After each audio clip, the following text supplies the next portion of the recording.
In the name of the Father, and of the Son, and of the Holy Spirit. Amen. Welcome back to another episode of Theologia. Today, I would like to share some theological insights from the Gospel of St. Mark, chapter 10, verses 46 to 52, where Jesus heals the blind man Bartimaeus. This is one of the most profound miracles recorded in the Holy Gospel. This miracle describes the restoration of physical sight as the healing of spiritual blindness and the restoration of humanity's communion with God. Bartimaeus becomes the image of every believer who encounters Christ, receive His mercy, and follow Him on the path of salvation. This passage reveals three fundamental theological truths.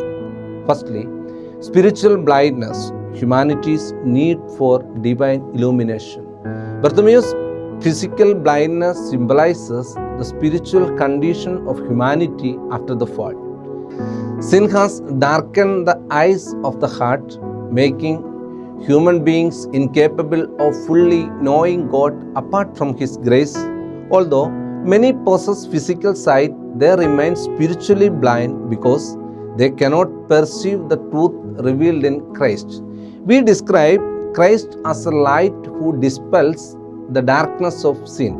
Our Lord Himself declares, "I am the light of the world," that mentioned in John chapter 8, verse 12.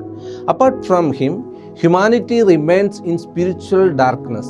Bartimaeus sat beside the road while Christ traveled toward Jerusalem, where His passion, death, and the resurrection would accomplish the salvation of the world.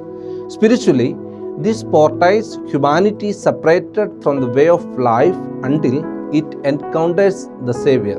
Only Christ can restore the sight of the soul and lead humanity into communion with the Father. Although Bartimaeus could not see Jesus, he heard that the Lord was passing by. This reveals that faith begins by hearing the word of God.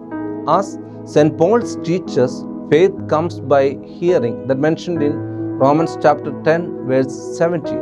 Our Evangelion during the Holy Kurbana is not merely the reading of Scripture, but the living voice of Christ calling His people. Through the hearing of God's word, the Holy Spirit enlightens the heart and awakens saving faith. Thus, the first miracle begins before Bartimaeus receives his sight. His ears became the doorway through which divine grace entered his soul. Secondly, the cry for mercy, the path of faith and repentance. Upon hearing that Jesus was near, Bartimaeus cried out, "Jesus, Son of David, have mercy on me."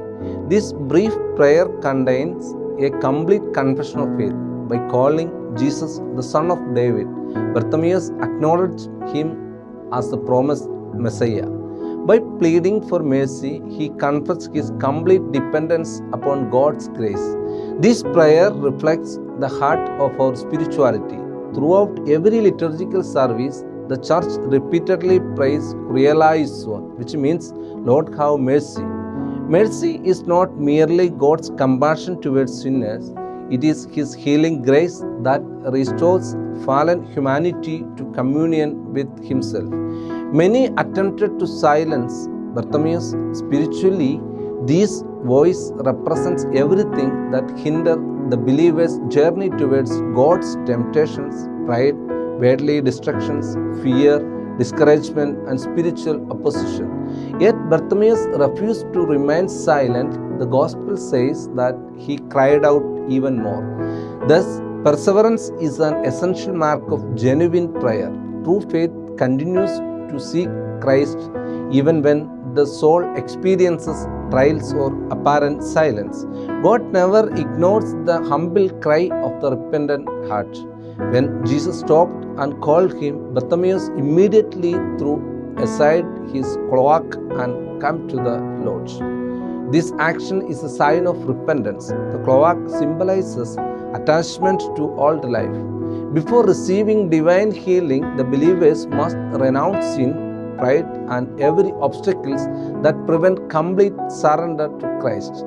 The healing of the soul begins with humble repentance, unwavering faith, and complete trust in the mercy of God. Thirdly, spiritual illumination leads to discipleship. Jesus asked Bartimaeus, "What do you want me to do for you?" Although Christ knows every human heart, he invites Bartimaeus to express his deepest desire.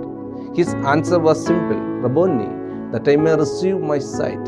This request represents the greatest need of every believer, not worldly success, earthly possessions, or temporary comfort, but spiritual illumination. Only Christ can open the eyes of the soul to behold the glory of God. Jesus replied, "Your faith has made you well." The miracles demonstrate that salvation is entirely the work of divine grace received through living faith. For us, faith is never merely intellectual belief, it is a living participation in the life of Christ through repentance, prayer, obedience, and the sacramental life of the church. Immediately Bartimaeus received his sight, yet the greatest miracles follows in the final verse. He followed him on the way. The miracles reaches its fulfillment not in restored eyesight but in faithful discipleship. Bartimaeus does not simply return to his former life. Having encountered Christ, he becomes his disciple. This is the goal of every sacramental encounter in our church. Through Holy Kurbana and all other sacraments and the entire liturgical life of the church, believers continually receive the illuminating grace of Christ so that they may faithfully follow Him. The Christian life is therefore a continual journey from darkness to light, from sin to repentance, and the blindness to the vision of God. Every believer is called to hear the voice of Christ, cry for His mercy, receive His healing grace, and walk faithfully after Him. Let me conclude my words. The healing of blind Bartimaeus is the story of every Christian soul. It reveals three enduring theological truths: our need for divine illumination, our salvation through humble faith and repentance, and our calling to lifelong discipleship. Christ remains the light of the world, who opened the eyes of the heart, heals the wounds of sin, and leads His faithful into eternal communion with the Father. May our Lord Jesus Christ illumine our hearts with His divine light, grant us the grace to cry continually, realize soon, and strengthen us to follow Him faithfully until we inherit His everlasting kingdom. Thank you, and may God bless you.